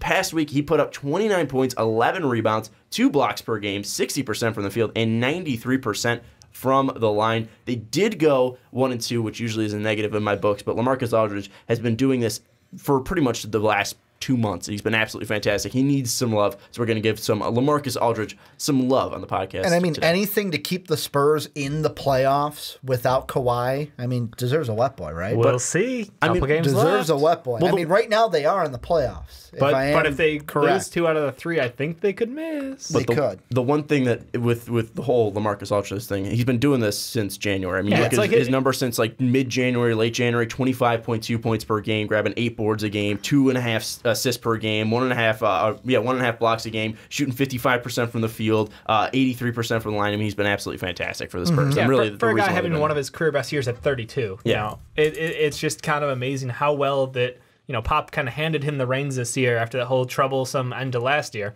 And he has just come out amazing. Well, and that was one thing that was interesting with Pop. He just said, go be yourself. Like, I'm not going to try to fit you into a system. I'm not going to try to make you a different player. Just go be yourself. And LaMarcus Aldridge has been doing a fantastic job this year on the Spurs, just being himself. And that's great to see. So, shout out to LaMarcus Aldridge getting the first Wet Boy honor. And are we going to end it after the regular season, or is it going to be a full through the NBA Finals? I say we give one for the regular season, and then we do a new counter for the playoffs. Okay. I agree. I think you got your regular season Wet Boy award, and you got your postseason Wet Boy award. So correct me if I'm wrong. The regular season award will be given out next week, right? And so it's LeBron. Yeah, no one's going to catch him. He's 2 ahead. What if both of us nominate AD? We can't. We can't do that. Find out next week. That rule has not been decided yet. Yeah, but we can't do that. You got to stick around for next week. You got to find out next week. So that's what's going to happen. I get this a whole. You're trying to do. You're going to find out next week. All right, everybody. You're going to find out next week, and we're going to move on. So we talked about our Wet Boys, and again, tune in next week. We will crown our 2017-2018 Wet Boy of the Year. We'll give that award out next week. We'll also run down the Wet Boy counter, give love to everybody who is named a Wet Boy. Don't forget to let us know your Wet Boy on Twitter. At us at MostValuablePod over there. And also don't forget to check out patreon.com/MostValuablePodcast. It seems like 420 is going to be a big date for our patrons. Could have 3, a triple threat. Pat, possibly Will, and Jake on the podcast. It's going to be fun. The Triple Threat podcast. It's going to be fun to talk to all of those boys, especially it's going to be nice to meet Will on the podcast. But let's move into the final topic. We're talking about NBA draft. We're talking about the number 1 overall pick. The NBA draft lottery will be coming up soon. The 14 teams that will be in the lottery will be pretty much finalized after, I think, Wednesday the 11th is the final date of games in the NBA. We'll be having our mock draft come out next Friday. We'll be recording it next Friday, so after the draft lottery is set. But we got to talk about who's going to be picking number 1 overall. So we're not going to talk about that first. We're going to talk about which team needs the number 1 overall pick the most. So looking at every single team right now in the lottery, which team needs those ping pong balls to fall the right way and give them the number 1 overall pick? I kind of almost want to say Memphis. And the reason why the reason why is, so I was listening to, and this is going to go up on YouTube way after their segment post, so I'm not spoiling anything. I was listening to the Outcast today, and it was Juice who said that he thinks Memphis is going to get it because, they've never had the number 1 pick. How do you spark that market? You give them a number 1 pick type of player. I'm kind of on the side of they need it just to spark plug the team in general with the shit show that we've seen from them. Coach gets fired, and it's a coach that I didn't think we would see get fired. Their center is like, is he going to stay? They fired the coach because obviously they're picking him over Fizdale. I think this is kind of, and if Memphis gets the number 1 pick, it's like, okay, here you go, Luka Doncic. If they're going to do that, though, why kickstart Memphis? It's not a big market. That's the thing point. Where, like, I don't think they will, but I think they need it the most just to get that team going. I don't know about and that. Get that team back in the hunt of a playoff team. You look at Memphis, they've gone to the playoffs recently. They still have Mike Conley. They still have Chandler Parsons. They might be tanking again next year. Giving them a number 1 overall pick puts them right back into the hunt. But also then look at Dallas. Dallas has been, postseason droughtless longer. They're in a bigger market. Yes, they had that whole scandal with the former front office stuff going on, but they still have one of the most popular owners and most recognizable owners in the league. They have one of the most recognizable faces still in the league, Dirk Nowitzki, who got shut down for the rest of the season, but most likely will be coming back next year. I mean, if we're looking at teams like that, Dallas is a bigger market in one of the most growing media cities. Why not give it to Dallas? Or we're going complete conspiracy theory on this. Let's be completely honest. We can make a case for every team needing the number 1 pick. I mean, which team needs it the most? Which team needs it the most? I kind of almost I look at Orlando. I mean, they don't have enough starters. They need one more. The problem is, like, they would just fuck it up. Yeah. Like, you give them the number 1 pick, they're going to draft some. Miles Bridges. They're just going out of the ballpark with that one. That's why Miles Bridges. I say no. That's too good of a pick for them. We're talking somebody like Grayson Allen, number 1. Isaac Bonga. That's a Kings pick. Bonga could have. No, I'm just fucking Kings just go with the best international player. Well, not Luka Doncic. Well, that's the problem. Like at number 1 because they went with Papagiannis. Kings would be going with like Dante DiVincenzo. Yeah, because he's the best DiVincenzo. No, I'm thinking you go back to the Mecca. I think you go New York needs it the most because this is a team where we saw them have a true superstar in Carmelo Anthony a couple of years back, and it really drew so much media attention every single night. People are going to the Garden. It was an awesome scene. They got KP, who has exceeded expectations. They draft Frank, who is under the radar right now because he hasn't, performed high, but also the expectations for him were low coming in. I think that's a team that you give them a number 1 pick, that sparks basketball in New York one more time and gives them a chance to actually, go for it in the future because otherwise this is a team just stuck in the middle. You're making sense because the last time, but this was the last time, but you just think back all the way, a certain big man going to the Knicks. I mean, not saying that Ayton is the for sure number 1. I know for me, I would take him number 1, but I think it'd be funny. New York, hey, you get the number 1 pick. You can take a big man just like you took Patrick Ewing. Frozen envelope, yeah. Draft is rigged anyway. I mean, might as well. Just for interesting television that night, the Sixers. Could you imagine going through and getting to 10, and it's the Bull or it's the Knicks, and you're like, oh no, is it the Celtics who are going to get it? Is it the Sixers who are going to get it? The 3 comes across, it's not LA. The 2 comes across, it's not. And you're like, the Philadelphia 76ers, and they give the 76ers the number 1 overall pick. That's not need for the team. That's need for interesting television lottery night. Well, Adam Silver would die if that happened, though. If we're talking about need for interesting TV, if we're talking about biggest rigged system of all time, if we're talking about a market that desperately needs it, we're looking at Cleveland. Yeah, I mean, really. What are they going to do? This team is MGK going to be there? This team is what the fuck are you talking about? Last time when they got Kyrie, he was at the draft lottery in his Cavs uniform because he's from Cleveland. Machine Gun Kelly. Oh, rapper. I thought you meant not Kid Gilchrist. Yeah, I thought you meant the Machine important Gun Kelly one. I don't from fucking Cleveland. care about Machine Gun Kelly. No one should. No, but Cleveland. Number 1 Cavs fan, man. Cleveland has an economy based around LeBron James. So not only are you tanking the Cleveland basketball market, you're also cleaving the city. You're crumbling the city pretty much. The only thing that have pointless there is worth something is going to be the Indians. We still have the Browns. No, because they suck. They're going to be a terrible team. How many top picks did they get gifted when LeBron left? Exactly. I mean, that's the thing. So what will keep LeBron from leaving? Let's give him the number 1 overall pick because not only will it give you the opportunity to go out and get a Kawhi Leonard, it will also have the ability to at least rebuild if LeBron James does leave. And hey, here's a nice guy in Luka Doncic or DeAndre Ayton. But I think we're going to actually talk about this seriously now. What I think when I think a team needs a number 1 overall pick, I'm thinking a team is one piece away. I'm not saying, this team is, the worst team in the NBA and actually needs the number 1 pick. I'm saying if they get a game changer, they can be a playoff team in the next 3 years. So I'm looking at Phoenix. They possibly fit that idea. You look at the star in Devin Booker. You look at the Josh Jackson, the young and up and comer. You look at the 2 down low. They're pretty young, and Dragan Bender and Marquise Chris. You look at a really underrated player in T.J. Warren. I think there's a lot of players on that team, and especially bringing in a new head coach could possibly switch up that whole thing in Phoenix and really revive that market ever since Steve Nash left. So Phoenix fits that. Memphis, hell no. They're GMs away from ever being relevant again. Atlanta, they need a lot of pieces. They need that core piece, and maybe the number 1 pick will provide that, but I don't think it's going to be Atlanta. Dallas fits that as well. You have a young player in Dennis Smith Jr. You have Harrison Barnes as well, who's a good veteran on that team, and Dirk isn't really great anymore, but he's still Dirk Nowitzki, and you got to give him that respect. Orlando, well beyond one piece away because, maybe they have a point guard, maybe they'll win a couple more games, but I think they need a whole revamp of that team. You have a lot of bigs on that team, and Jonathan Isaac, when coming back, has been pretty decent defensively like we expected, but really, what is he going to be? Is he going to be a for-sure guy? Then it's the Kings. You kind of jumped to where I was going, Ricky. You look at that team. They got a roster. Fox at the point guard. You look at Buddy Hield at the 2. You look at that 4. You have Scalabissier. You have a ton of different players that they've been mixing and matching in there. You look at the 5, Willie Cauley-Stein. I think they're just a 3 away from being truly dangerous. And who is the best player in this draft in some people's mind? Luka Doncic, a true professional who can be a leader of a team. Boom.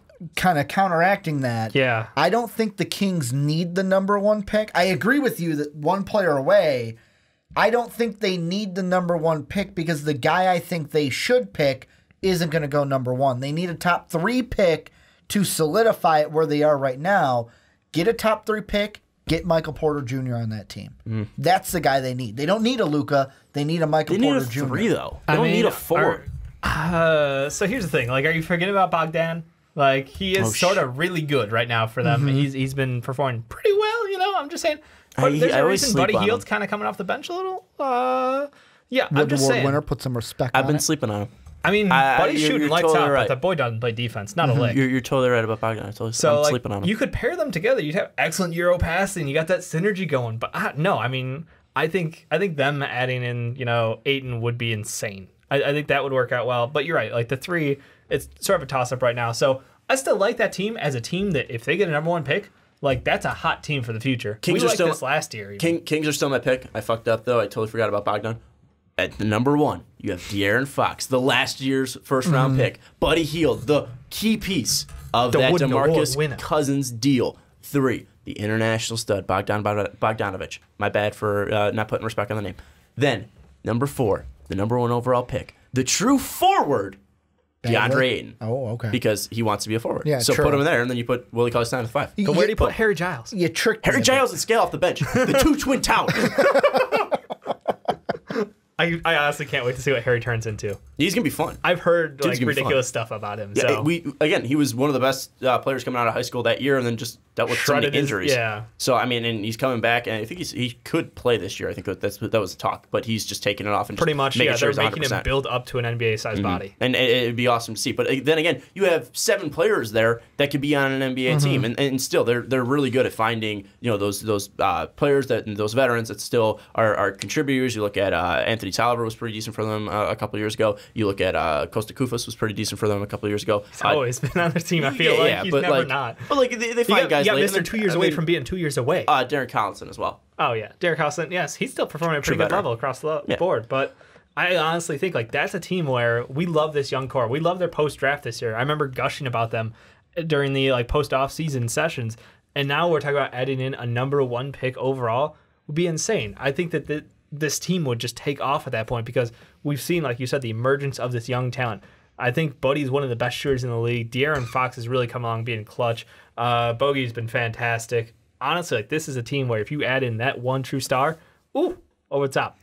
The only thing I wonder, and I know that going back, I'm already gone back to 2010, and history proves this question wrong, but I'm still going to answer it right. or ask it because there's a few players that don't. 2017, Like, the whole question is, do you really need the number one, or could you find that game changer at a 7, at a 13, at somewhere not number one? But, like, you look backwards, like Markelle Fultz, too early to tell. He just came back from that injury. Looking good. Ben Simmons, I would say solid pick at number one. Not bad. Karl Anthony Towns was Pretty another good. one. Right. But, like, there are a few in there, like Anthony Bennett, who was a number one pick. Like, it's blanking who went just before him because Basketball Reference doesn't want to work for me right now. Well, but Wiggins, so, wasn't it?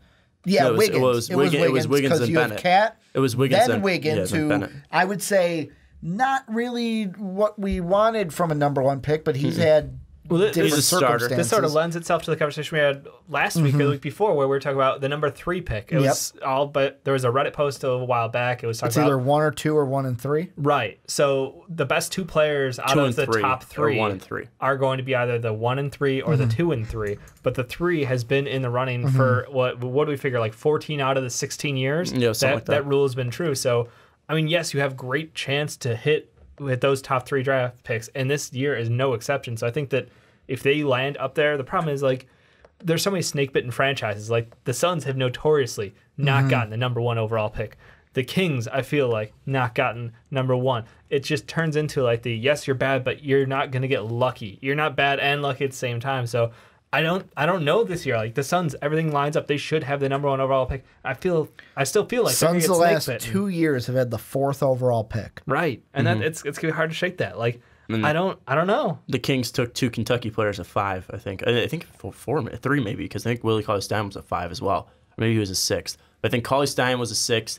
DeMarcus was a 5, and I think De'Aaron was a 5 last year too. So they really like those Kentucky kids at 5. So maybe Kevin Knox, watch out, or Shea Gilgeous. The highest pick I'm seeing for the Suns is, and I'm already back into the 70s. Is So the you have a second problem. overall pick. Right. That's what I'm saying. Like, there's these franchises where you're a bad team, but you're unlucky in the draft. So Suns have never had the first overall like the pick. team I kind of look Sacramento at. had 1 overall pick in Chris Webber, but they didn't draft him. What were you saying, Dave? Yeah, I think the team I'm looking at to kind of be a game changer would be Atlanta. This is a team that completely went from we're the best Playoffs. all-around team in basketball at one point. You know, they were true team ball. They They really were the bought 5th in. seed last year in the playoffs. and just completely emptied the coffers. Like they are no team. They have no identity. They have Dennis Schroeder. They have Taurean Prince and John Collins like as the potential building blocks. They've got a great guard off the bench, but like it turns into like, what is this team really? And if you add in a stud who can take over that team, I don't know, guys. It just seems like Atlanta could like flip the switch in 1 year almost. Of we went from playoff team to shit to back to playoff team. But who's that team? Who's that player? I mean, who knows? It could be a couple guys. Because Could it be a Schroeder's Bagley? great, or Schroeder's good, and like you have John Collins, but and Prince, like you mentioned, like they're but all kind of B players, and that's our team's mean. but is like, Prince a B player, or is he just getting a ton of usage? That's a good question. And is John Collins a B player, or is he getting a ton of usage? I mean, he's got a lot of talent, but we've seen young big men on shitty teams put up good numbers. Are you going because they have a Ja ton on me? Are you calling out Ja? Mecca Okafor comes to mind. But these guys aren't as athletic as John Collins. But I'm not trying to bash this kid. I'm just saying, like, again, we've seen big men put up good numbers on bad teams because they're the only guys grabbing rebounds. They're the only guys that are above 7 feet that are pulling down boards and being able to put it back. And again, he's super athletic for his size. I'm not trying to take away that from John Collins. I think he's still like 6'10", but he has like a 7-something wingspan. Yeah, I think he's a B player again. But what would he do? I don't know if saying a team flipping a switch and being a playoff team like that in Atlanta, because it's the East. They have that's 3 the difference. players though. But that's the difference. It's the 4, East. if you have get the money draft. to spend and you have the draft picks. You have a couple. So that's the thing. I just look at that and I'm trying to figure out a way that one of these teams that hasn't had this bad luck streak with draft picks, and I look at them and be like, yeah, I could see Atlanta taking the 1. I honestly I don't like the fact that they get the 1 because I feel like they sort of don't deserve it for just completely dumpstering their team. If I'm going back to what Sean said, where it's the one piece away theory, there's only 2 teams really that fit that. Okay. And it's the Cavs and the 76ers. Because for the Cavs, let's say they don't win. Come on, that's such a cop-out. I know. You're picking top 3 teams in the Eastern Conference. But they're in the lottery, and if we're going off of that, let's say the Cavaliers don't win the finals this year. Then you can go number 1, take a DeAndre Ayton, take a Bagley, take a big, whatever you have. And then if the 76ers go there, take BPA, whatever you want, you basically don't have a need. I'm saying you can take Luka Doncic. I'm saying one team away from being able to compete and make the playoffs. Yeah. These teams are in the playoffs. They're already competing. But there's a chance that the Sixers or the Cavs could get it. Of course. I'm not saying there isn't, but I'm ruin, just saying. You feel like that would ruin the draft for you? Yes. No, I'm saying you ruined my theory. You ruined my theory, though. My theory was teams that are one way away from making the playoffs, rebirthing themselves as a team. What about like Charlotte then? We're looking at outside shot. Like Charlotte's a team where you could lose Kemba Walker because you literally have not been able to assemble healthy talent around him. And I think that would be weird if they could get a top draft pick in this class and then salvage that relationship to the point where you're like, no, we're taking offers. We'll give you a Kemba plus because we need to move some shitty contracts. And he felt betrayed by the franchise. If you can salvage that relationship and add in another top pick to that team, they would turn the corner. Well, in Charlotte too. I mean, they're not too far from making the playoffs. And that's the thing. But it's a long shot for a reason. And they're I forget their seed right now, but 11th. That's 11th, and they have a 0.8% chance of the number one overall pick. They have a 2.9% of being in the top 3, though. I mean, Charlotte's an interesting one, but it's just something where you can also say that about like Denver. Denver's one piece away. Imagine Denver getting like Luka Doncic, 2 amazing Euro passers and Nikola Jokic and Luka Doncic. Like, that's unreal. I don't know if they would go after Ayton and just say we don't play defense. Well, but you still have Millsap though. I know but I mean, come on, imagine no downtime. We don't play defense. Yeah, that's true. So I mean, what would that lineup look like? Because you're not going to bench Ayton, you're not going to bench Jokic, you're not going to bench Millsap. So I don't think they would go with that. So like. I think are you like subtly giving me the finger right now? No, you're just positionless basketball. My pores Dave. are bugging me. Okay. Positionless. No, but I mean, like that's what you're saying. So do you if you want to eliminate the fun teams like Cleveland, Philadelphia, and like maybe even Denver, like the teams who are like playoff caliber teams, it's just where it is this year. Like you look at the Clippers who sold the house, partially sold the house this year, gave away Blake Griffin. They got rid of CP3 in the offseason. Like. This is a team who has 2 picks. They've got 2 chances out of those 2. I don't know. Like, Jerry West, let the man do whatever. I don't even care. Like, he'll be fine regardless. That's a team where I'm not worried about their future right now. You go Charlotte, we talked about. Then New York, I mentioned. Like, Chicago's the one that I know, we all love to talk about. Well, real quick, I was simming the lottery on Tankathon. It took me right now until you started talking to get a crazy team, and it was Cleveland. They moved up 6. And that was the craziest one. Like, Sacramento got the number 1 pick at some point. But, like, let's be honest. Like, again, like, Jerry West with the number 1 pick, disgusting. Philadelphia with the number 1 pick, absolutely disgusting. Cleveland with the number 1 pick, absolutely disgusting. Who would they even take? But do they the Sixers, I'm just saying. Oh, it's Sixers? Yeah. He said BPA. Luka, just because, like, you can match him with...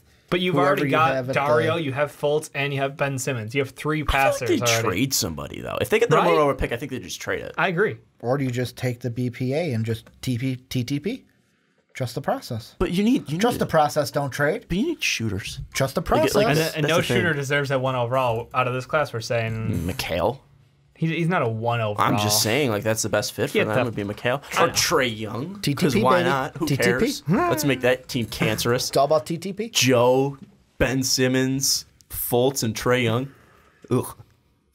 Horrible. I don't even want to think about it. Like, that's... I think like, who would Cleveland take, too? Like, Bagley? Cleveland, they would take a center Bagley, to replace Bamba. Tristan Thompson.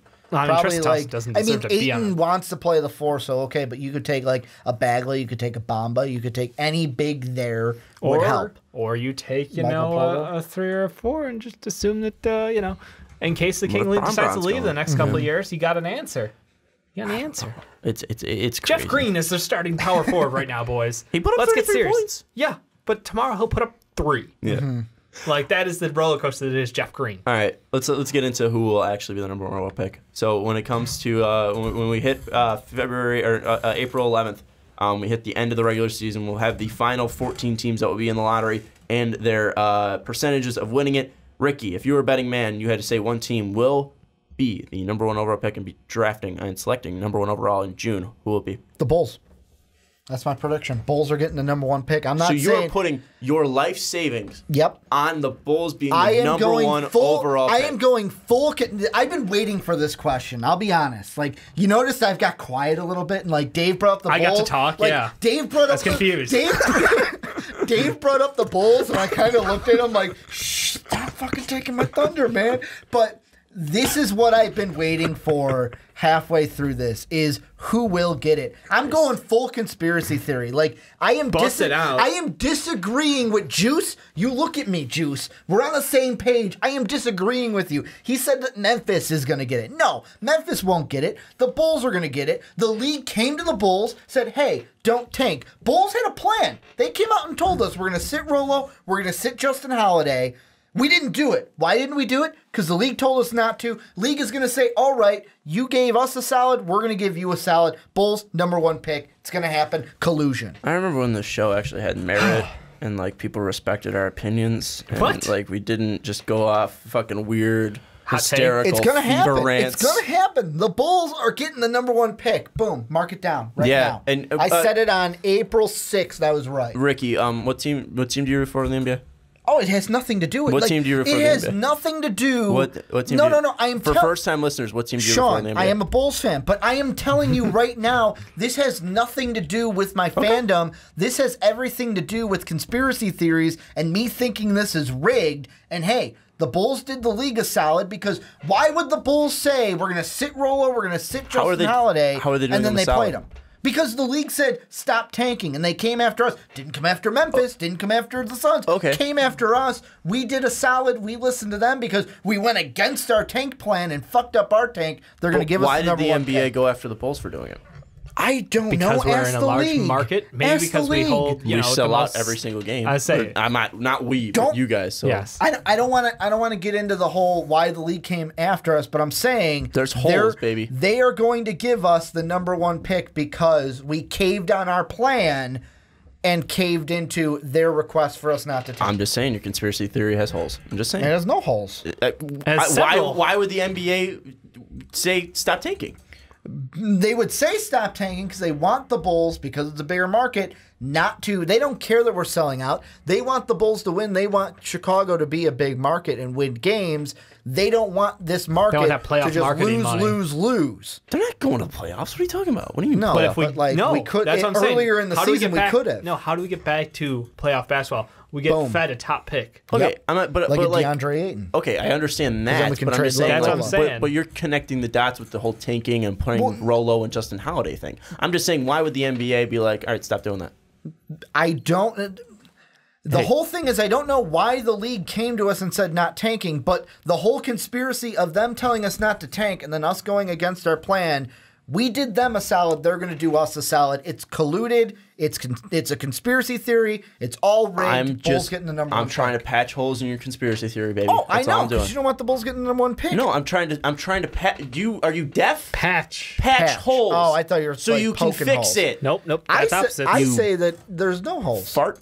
I say there's no holes. I'm sealed tight. I'm literally pointing out holes in you. That's like me pointing at like an iceberg and be like, "Hey, boss, we're gonna hit the iceberg." You'd be like, "I don't see an iceberg at all," and then hitting the iceberg. Because I don't know why the league came after us. Yeah, they did. That's the bottom line. Why did? I'm not saying did the league. I'm saying why did the league? But that's not important to why yes, the league. Yes, it is, because why would the league go out and say stop What's their tanking? investment in the Bulls not tanking? The investment would be we're a big market, and they don't want a big market. Why wouldn't they let them tank? Team. Why wouldn't they let it?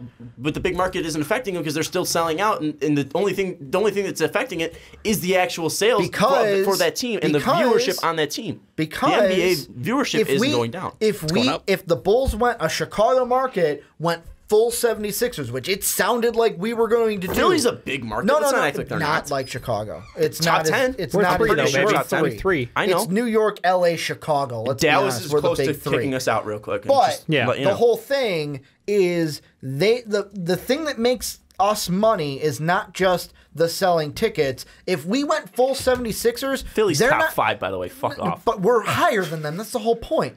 And the whole thing is large percentage. The league does better when the Lakers, when the Bulls, and when the Knicks. God, this reeks of herd. Okay. Well, it's true. The big markets, when they're on TV, the league does better. Okay. It makes more money. Here's one thing, Ricky. Okay. That's why they came after us. Here are the top 5 media markets. Okay. New York. Where is New York? They suck. 1 behind you. Where is LA? They suck. 2 behind you. The Clippers too, but they suck. Where's too. Chicago? 8. They suck. Where's Dallas? 5. They suck. Where is Philly. Philly. Where was Philly a couple years ago? The Philly sucked.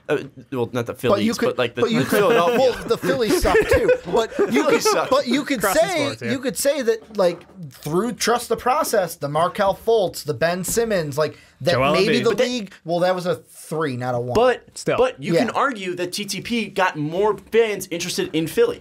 That whole thing, that whole fandom, exactly. that whole tank got them more involved. So the tank benefited Philly getting more involved. But this is what I'm telling you. The league came to the Bulls because we don't know exactly what was said. I'm thinking they came to the Bulls and said, no, you don't have to do that. Play your guys. We're going to give you the first pick anyways. Don't worry about it. The NBA would get sued out of the ass if they did that. But it's a wink, wink, nudge, nudge deal. Hence this guy. It's not going to get out. It's not going to get out. And I heard the whole thing of, how does this make this better than the WWE? It doesn't. It's colluded.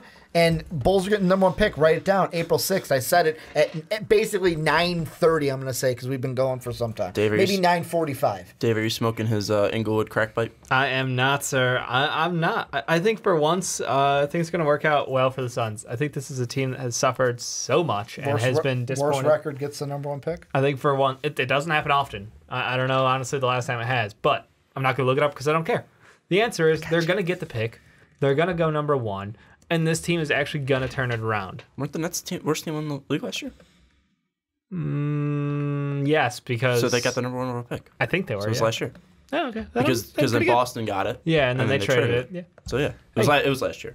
Hey, so pretty good then. I kind of don't have a team because Ricky, I just wanted to... I was trying to fix your holes, and now you're attacking me, Ricky Widmer. The team that I'm going to say gets the #1 overall pick, I'm just going to say it sticks in the top 3. It's going to be Atlanta.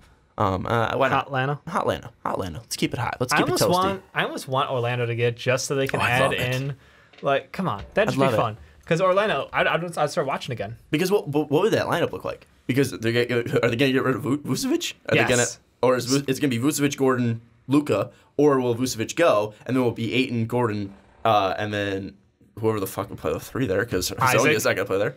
Oh, Isaac could play the 3 there. I mean, like that team would be a mess. So I'm gonna say Atlanta, but Orlando would be interesting. I think every team would be interesting though. No, I think Memphis would be. Memphis is boring. Yeah, I was about to say. I'm sorry, Memphis fans. Like, if there are any left right now, your team is boring. No one likes you. You have no media pull. And your star is a aging center who just kicked his coach out of the NBA. And the other one's Mike Conley, who's also an aging point guard. I wouldn't say out of the NBA. Fizz is going to come back. He's going to bounce back. He at the moment has kicked him out of the NBA. Yeah, but he'll bounce back. Ricky. What? I'm sorry if I hurt your feelings. No, you didn't. I was trying to be beneficial. I probably came off as an asshole.